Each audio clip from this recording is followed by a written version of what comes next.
A new problem for people trying to buy health insurance through the Affordable Care Act website, maybe quoting the wrong prices. The ABC7 watchdog team found monthly prices quoted as an estimate can be hundreds of dollars off depending on your age. We're also learning that the taxpayers may be on the hook for hundreds of millions of dollars to fix the bugs on Healthcare.gov. That's on top of the unknown price tag for building the site. Some estimates put the cost at least $600 million. All this has put the White House into damage control. Our senior political reporter Scott Thuman's in the newsroom with more. Scott. Well, Gordon, you talk about damage control. We saw some of that today when the CEOs of several health insurance companies were at the White House to get updates on this rough rollout.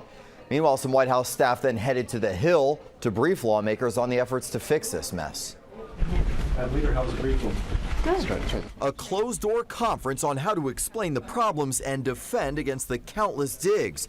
Democrats emerged on point, but still frustrated.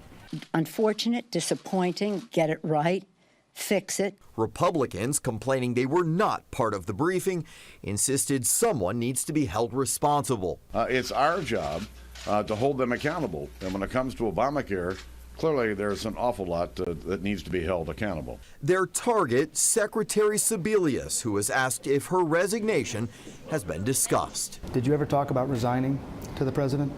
What I talked about is doing the job that I came here to do. This is the most important work I've ever done in my life. In hopes of controlling the narrative, the White House says there will now be daily briefings just on efforts to fix the site. And health officials, including Sebelius, are hitting 10 cities in the coming weeks with the highest rates of uninsured to encourage enrollment. We're not making excuses for the serious problems that consumers have encountered on the website, but an element of this is the enormous demand. But also in demand, answers. And lawmakers hope to get plenty of them when they hold their first of many hearings on the Hill starting tomorrow. Now, to use a football analogy, Jay Carney went on today to say that they are going to tackle this problem every day. They're going to continue to run this play. Even if they just get 3 yards, they'll keep running until they make all of the necessary progress. Allison. Okay.